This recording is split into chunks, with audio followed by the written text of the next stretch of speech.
Welcome back, everybody, to the Baltimore Orioles franchise here on MLB The Show 21. Today, we're going to continue season number 5. We're going to get through a large portion of May today, and we will finish this episode off simulating up to the draft, which will be in the following episode. So far, it's been a good season for our Orioles. We're 21-10. We had a strong month of April, and we've played some pretty good baseball so far in the month of May, as we are currently on a 6-game win streak, entering a huge series on the road against the 24-7 Los Angeles Angels, who are the only team in baseball who have a better record than us. We've got a lot of guys playing really well. Rutschman, LING, Castellanos, and St. John all have OPSs above 1,000, which is really impressive, but we do have some guys who have been disappointing. Heston Kjerstad's barely hitting above 200. Carmen Sixto has not taken a leap up. Shed Lonya's proving himself to be a one-year wonder. The pitching rotation, I think, has been a lot better than it was last year, specifically Max Meyer, of course, who at 26 years old appears to have finally figured it out. And the rest of our rotation is doing well. Grayson Rodriguez is doing pretty good. Obviously, Shane Bieber has been a pleasant addition. We're going to make a roster move, and we're going to send Marco Luciano back down to AAA. The Luciano experiment continues to be a disaster as we use his final minor league option. This is really his last chance to figure it out before we do move on from him. And replacing him on the major league team will be Shane Kovaleski, who played a little bit last year. Towards the end of the season, he was all right. And he's played pretty well so far this season in AAA, so I feel like he has earned the promotion. So let's talk about this series against the Angels. So far, the two best teams in baseball. The three leaders in the AL MVP race all play on one of our teams. The previous two MVP winners have also happened to play for the Angels, with Mike Trout winning it last year, and Nick Castellanos, who of course is now on our team, winning it the year before for the Angels. So long story short, both of these teams are stacked. There is so much talent between them, and these two teams very well could see each other in the postseason. Last year, both the Orioles and Angels were eliminated in the playoffs by the Toronto Blue Jays, who of course beat the Orioles in the ALDS and beat the Angels in the ALCS. So these two teams face off. So far, the two best teams in baseball, certainly the two best teams in the American League, with so much talent in these lineups. Shane Kovaleski will be making his season debut today. I know he's mainly going to play against lefties, and Lucas Giolito is obviously a righty, but Shane Kovaleski will be starting today. So here is Giolito. He's had a pretty good season in his second year with the Angels after signing a big contract, being pried away from the Chicago White Sox. Adley Rutschman leading things off. Rutschman having another strong season as he goes down looking on the low four-seam fastball. That pitch was pretty nasty. German Marquez will be on the bump for Baltimore. He hasn't played as well as he did last year, but keep in mind he was the all-star starting pitcher last year, so it's kind of hard to match that up. And Marquez has definitely played serviceable. The ERA is a little bit high, but he has a pretty good whip, and he has not cost the Orioles games this season. Here is Jorge Polanco going to open things up, shop and gap into left center field. The Angels have a loaded farm system at the shortstop position, but Jorge Polanco, the veteran, is still getting it done as he is aboard. One out now for Anthony Rendon, who's been the best player in baseball, hitting .420 with an OPS in the 1300s, which is just absurd. Rendon is out, but Polanco does score, and the Angels will take a 1-0 lead. Here is Mike Trout, still regarded as the best player in baseball all these years later, as Trout goes to second. The throw from St. John is in time. I know Louis St. John has a noodle arm, but he's thrown out quite a few runners this season. Now, yes, Mike Trout really should not have ran there, but nonetheless, it's good to see Louis St. John making some nice plays in the field. Top two, here is Heston Kjerstad, also goes down on the low fastball. Kjerstad's power has been really good this season, but he's really struggled when runners are on base, and he hasn't hit for good contact. Bottom two, Brandon Marsh will draw a walk, so the Angels put a pair of runners on base with 2 outs. Marquez in a little shaky situation. He has not pitched his best ball early in this ball game, but he does strike out Sean Murphy on the inside fastball. That'll end the second inning. The O's get in a little bit of a jam, but they do not allow any runs as the Angels are still up 1-0. The Orioles lineup has struggled so far against Lucas Giolito. They've got to get something going, and I suppose this is his start. Carmen Sixto singles it up the middle, Sixto was dominant once he got called up last year, but towards the end of the season, he hit the rookie wall, and as a second-year pro, really hasn't taken that big leap up. Unfortunately, the Orioles are going to do nothing with Sixto on base as Nick Castellanos grounds out to short. Polanco makes the play. 3 scoreless so far for Giolito, who is on a roll thus far. Anthony Rendon hits a single into right field, continuing his dominant season. Rendon has an on-base percentage above 500 and a slugging above 800, which is just mind-boggling to think about. And he has Mike Trout backing him up. Now, Trout will weakly hit this one into right. It should be caught pretty easily by Shane Kovaleski, who will make the play. So, a pretty good inning here from German Marquez, who is starting to pitch a little bit better. 1-0 remains your score. Here is Big Ding Lenny Ling to lead off the fourth. Hits this one up the middle into center field. Ling rounding first, headed to second. That'll be a double for Lenny Ling, who has pretty much played exclusively as the designated hitter, and he has, well, hit the ball quite well. Ling is now on third, 2 away here for Shane Kovaleski, who lines this one into left field. That'll drop for a hit. Big way to start Shane Kovaleski's season in the majors as he gets an RBI single. And if Kovaleski plays well, he's probably going to stay up here for the rest of the year. Bottom 4, runner on, 1 away for Lourdes Gurriel Jr. He grounds into a double play. So Marquez gets through the side pretty easily, and now German Marquez is really starting to pitch well. Top of the 5th, 1-1, your score. Xavier Bowman leads it off. He hits this ball high, pretty deep, into right center field, and it is caught. Anticlimactic there. That one reached the warning track, but Mike Trout was able to get to it for the out. Carmen Sixto is now up. I don't know if this one's going to be warning track power. That one looks like it's gone. Deflects off the rocks in center field. Carmen Sixto with his 5th home run of the season. And the Baltimore Orioles take their first lead of the day as it is now 2-1. Good to see Carmen Sixto having a nice game so far, 2 for 2. Now with a home run. Nick Castellanos, the former Angel, won an MVP and a World Series with the Angels, getting a base hit to right field. Castellanos received a loud ovation before the game from the Angel faithful, but the LA fans cannot be pleased with his base hit there, and the hits are going to keep on coming. That's Lenny Ling with a single into right, his 2nd hit of the game. So now 2-1, 2 outs, a major opportunity here for Louis St. John. He wasn't done a whole lot today. He goes down looking on the outside fastball. That's a tough pitch to look at, but sometimes you got to protect, particularly with 2 strikes. Bottom 5, still a 2-1 ball game, and German Marquez is grooving. He strikes out Sean Murphy, the catcher, on the slider. 2 away here for Jorge Polanco. Grounds this one weakly to second. The play is pretty easily made, and that is 4 straight scoreless innings for German Marquez, and will likely end his day with his pitch count approaching the 80s. Overall, a really strong start here from German Marquez. We'll see if the Oriole lineup can do some damage here in these later innings to help him get the win.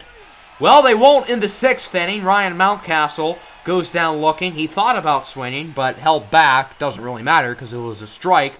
That'll likely end Lucas Giolito's day. 6 innings, allowing 2 runs. He pitched pretty well, too, as it'll be Travis Lakins who enters the game for Baltimore, facing off against Anthony Rendon, the best hitter in baseball this season. He goes down on the curveball.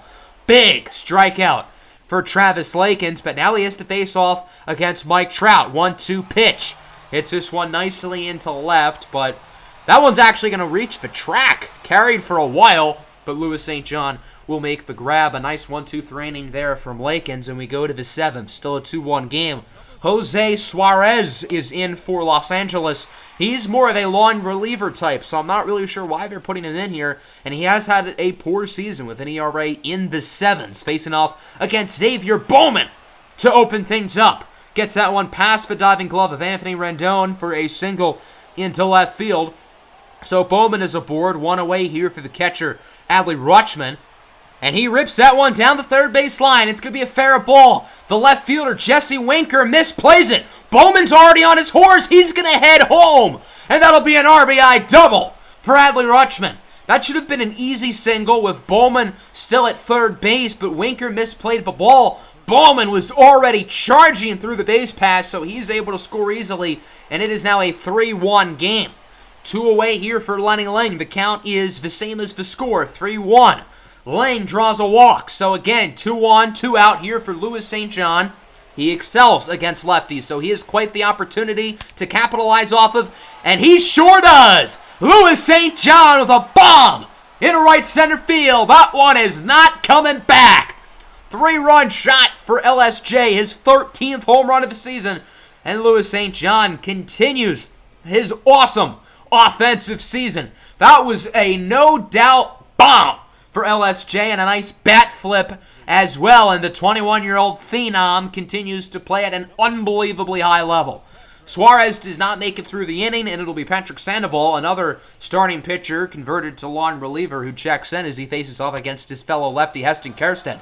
This ball is high, pretty deep in the left field. Winker back at the track, at the wall. It is caught.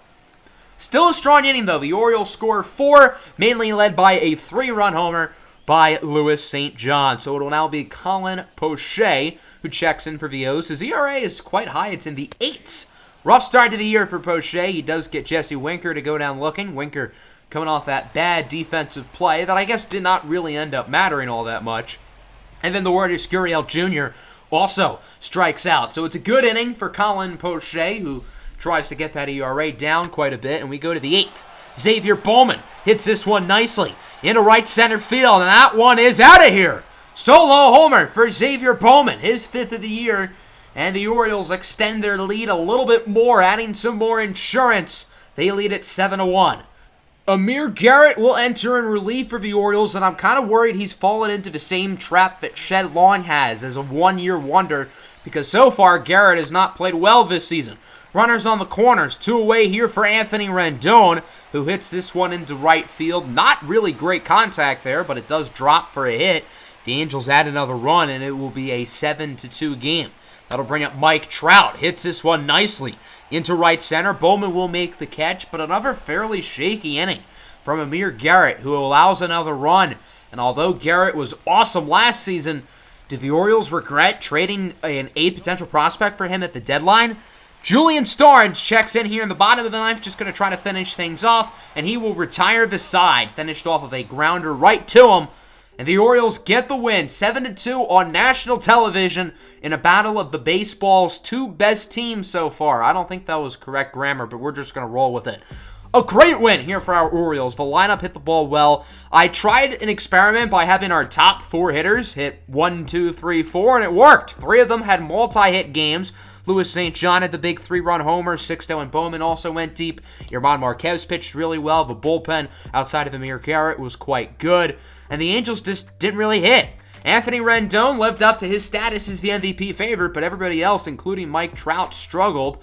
Lucas Giolito gets the loss. I think he pitched pretty well. It was more so the bullpen, particularly Jose Suarez, who kind of blew it.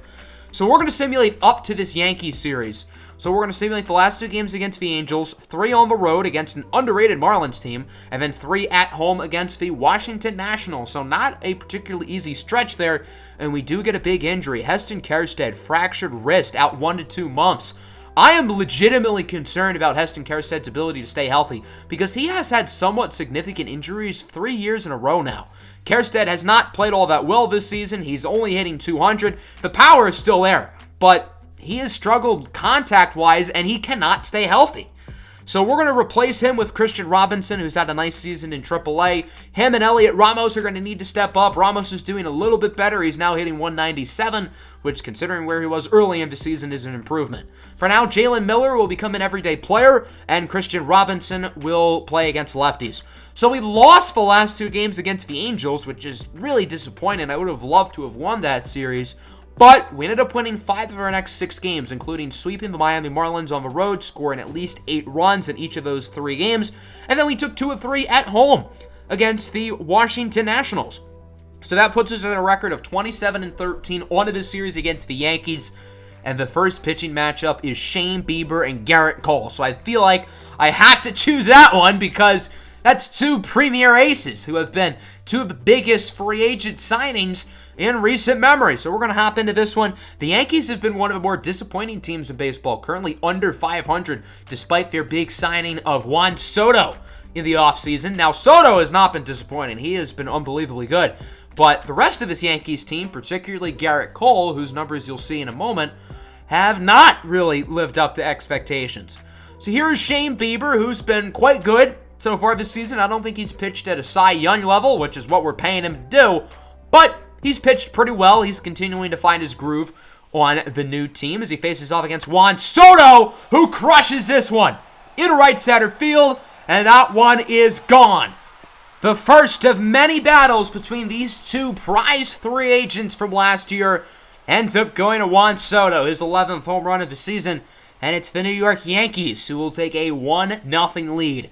So here's a look at Garrett Cole, who hasn't pitched terribly, but considering what he's getting paid, I think the Yankees would hope his ERA is not in the 5s through 8 starts. The Orioles are going to do what they did in that Angels game, having their top 4 guys, 1, 2, 3, 4 in the lineup, and it'll start off with a base hit here from Adley Rutschman, who is starting to come back down to earth a little bit, but he is still hitting around 330, so still hitting the ball extraordinarily well.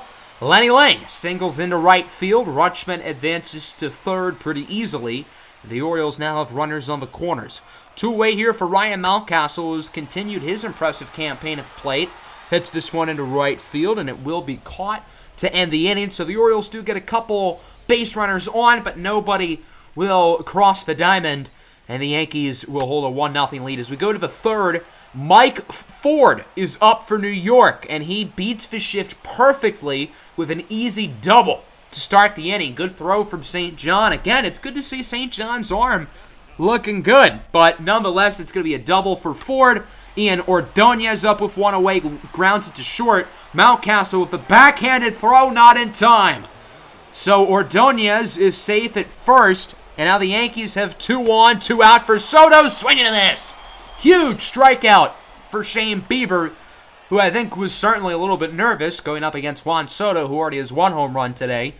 And now we go to the bottom of the third. Here's Christian Robinson, who in 4 at-bats this season does not have a hit yet. Going to make it 0 for 5. He goes down on the fastball. So, of course, this is the game where it feels like Garrett Cole is finally getting it together. On to the fourth, Giancarlo Stanton opens it up with a single. Shane Bieber has pitched all right today. He hasn't pitched as good as Cole has, but is doing good as he strikes out the former Oriole DJ Stewart to end the inning. 3 consecutive scoreless frames here for Shane Bieber, and he is starting to get into a little bit of a groove as we go to the bottom half of the inning. Big Ding Lenny Ling with a moonshot in the right field. You can't forget about it. It goes off the top of the back fence. A 427-foot nuke for Lenny Ling, his Major League leading 17th home run of the year, and this game is tied at 1. Man, does Lenny Ling have a great swing. Even at 39 years old, it feels like he gets better with age, which is obviously ironic because his son, Benny Ling, in the Pirates series was the complete opposite. For those who don't know, Benny Ling pretty much peaked when he was like 21, 22 years old. His dad, Lenny, here is the complete opposite, peaking right at the end of his career. The following batter, Louis St. John, hits a single. St. John is still hitting over 300. I know he's been overly powerful this season. He's mashing the long ball, but his contact has also taken a noticeable step up, which has been awesome to see. Ryan Mountcastle, however, does strike out. Garrett Cole gets him on the low curveball. Following batter, Shed Lawn grounds it up the middle over to Ordonez, who tags the bag and then gets the double play at first. So right as the Orioles start to get some things going, Lenny Ling hitting the home run, Garrett Cole responds right back. But nonetheless, the game is now tied at 1, and Shane Bieber is still cooking as he gets McCann to go down on the outside slider. Ian Ordonez now up at the plate. 1-2 pitch goes down on the outside fastball. Shane Bieber with 4 straight scoreless innings. He looks unstoppable right now. I wouldn't be surprised to see if the Orioles keep him in for a little bit longer. Garrett Cole is also looking unstoppable. He strikes out Xavier Bowman on the 98-mile-an-hour fastball. Cole's pitch count is starting to get pretty high. It's at 65. So I think as long as he continues to do well and pitch like that, striking out Robinson on the curveball. I think the Yankees realistically could get 1 to 2 more innings out of him unless the Orioles start to hit the baseball. Like there. 2-run homer for Adley Rutschman, and this changes things. Rutschman with his 8th home run of the season, and the Baltimore Orioles will take a 3-1 lead. That'll now bring up Castellanos trying to keep on with the fun. And Castellanos hits it nicely in a right. It goes off the wall. Rounding first, headed to second, a double for Nick Castellanos, and very quickly, the top of this Orioles lineup has answered against Garrett Cole. Will they keep him in the game? They're going to have him in there for a little bit longer as he faces off against LING, 2 for 2 of a home run. That one nearly has the distance, but it's foul, and it stays in the field of play. It's caught. That one did not really look like it was going to be caught. We couldn't tell if it was, but I guess we have to trust the game that he actually did catch it. Top of the 6th inning, Shane Bieber still in as Jason Dominguez opens things up with a single. Dominguez has had a rough year for plate, hitting under 200, but he's an athletic freak, and he's got some wheels, showing him off right there, stealing second. So now the Yankees have a runner in scoring position, a huge opportunity to drive in some runs, but there's one problem. Shane Bieber is the pitcher against them as he gets Giancarlo Stanton for his 7th strikeout of the game. 2 away here for LeMahieu. He does draw a walk. Okay, this makes things interesting. The Yankees now have 2 aboard for Miguel Andujar, who rips it into center field. Bowman charging after it. That does reach the warning track, but Xavier Bowman will make the play. A strong 6th inning, and overall a really strong game from Shane Bieber, who will not return for a 7th inning, but he pitched 6 phenomenal innings of baseball, and now the offense and the bullpen just have to finish this one off for the win. Ryan Mountcastle hits a single into center field. As you can see, Garrett Cole still in the game. I'm not sure how much longer with the Orioles really starting to hit the ball well. Shed Lawn on a 1-2 pitch. Hits it into left field. The left fielder just does not hustle for it at all. That'll be a ground rule double for Shed Lawn. So now there's runners in scoring position. And you have to think the Yankees are going to make a pitching change soon. There you go. Garrett Cole taken out of the game, and it'll be Michael King who enters. Kenya's been very mediocre. Not bad, but not good, with an ERA at 4.23 as he faces off against Xavier Bowman, who hits it into center field. Dominguez catches it. Mountcastle trying to score, and that throw is way in time. Jason Dominguez, part-time ball player, full-time sniper. Yeah, he's got a cannon.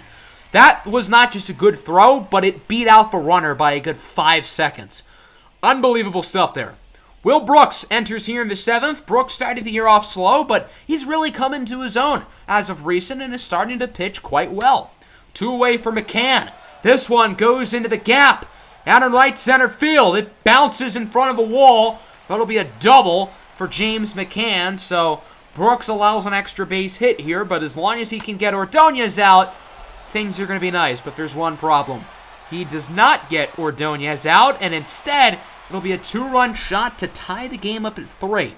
Home run number 9 for Ian Ordonez, who has really displayed some good power this year. And this game is now tied up. Brooks does strike out Jason Dominguez on the inside slider. That was a pretty nice pitch. But a huge home run there for Ordonez to tie it at 3. This game just got real interesting. Let's go to the bottom half of the inning. Carmen Sixto leads things off. That pitch looked like it was in the strike zone, but the umpire calls it ball 4. Interesting decision there. So Sixto is now at second for Castellanos. Singles it into left field. Sixto rounding third, headed home, and there will be no relay throw. It goes to second. So that'll be an RBI single for Nick Castellanos, and the Baltimore Orioles are up 4-3. Julian Starnes will enter here in the 8th inning for the O's, just trying to maintain this lead as he faces off against DJ LeMahieu. And LeMahieu singles into center field. So just like the 7th inning, Will Brooks retired the first 2 batters and then allows a base hit. We know what happened after that, so hopefully Julian Starnes does not see that same repeat of faith as he faces off against Andujar, who grounds it to third. The throw to first from Castellanos is easy, and indeed Julian Starnes does get out of it. So it remains 4-3. We'll see if the Orioles can get some more damage here in the bottom of the 8th, extend their lead, because they're only up by 1. No guarantee they pull this off. Mountcastle with 1 away. Hits it nicely into right field. Rounding first, headed to second. The throw is in time. The Orioles' aggressive base running accosted them a couple times tonight, including there. So Mountcastle is out, and that'll now bring up Shed Lawn. Nobody on, 2 away, and this one will be grounded. The shift proves to be a success for the Yankees. That was Ordonez who made the play. So it's a 1-run game. The Orioles still have the lead. They had the best closer in baseball, Edwin Diaz, entering the game. Diaz is 11 for 12 on save opportunities, and the one game in which he blew a save, the Orioles did end up winning. So it's been a really good year for him as he strikes out DJ Stewart, making him look foolish, and Stewart doesn't appear to be too thrilled by it.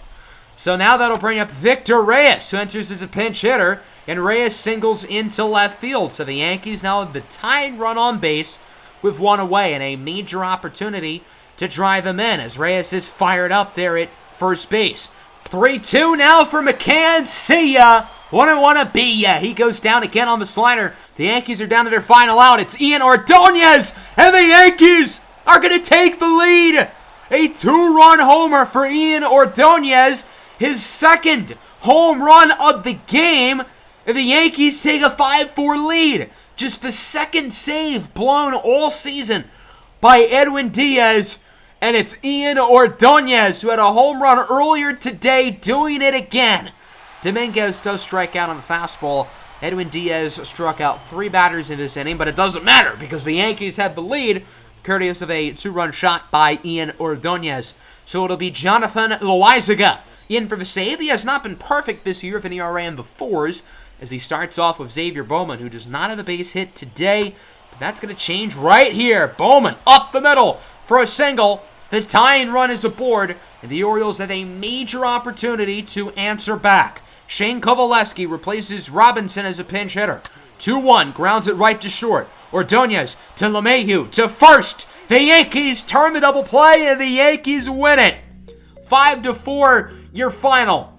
This is a game that was ripped away from the Baltimore Orioles. A game that the Orioles had right in their laps. They had it won, but the bullpen choked. Ian Ordonez goes deep twice, and even though Garrett Cole did not pitch phenomenally, their bullpen was really good, and that's why we lost. Our offense was not consistent down the stretch. I don't want to blame the offense for the loss. I certainly don't want to blame Shane Bieber. He was outstanding. But Brooks and Diaz, who each allowed 2-run homers to Ordonez, that's what costed us in the end. So we're going to simulate the next 2 weeks going up to draft day. So that includes finishing up the Yankee series. We also have 3 at home against Toronto. We play the Rays, we have the Tigers, and then we start a series against the New York Mets. So we ended up doing pretty well. We won the Yankee series. We swept Toronto, which is awesome. That was a 4-game series. And then we kind of struggled towards the end of May, but nonetheless, we are 36-18. We have won 2/3 of our games so far. And overall, another successful month as we open up June with the draft, which will be in the next episode. Let me know if there are any players that really catch your eye here down below in the comments. Hope everybody enjoyed. Make sure to like button. Make sure to subscribe to the channel if you are new. Peace out.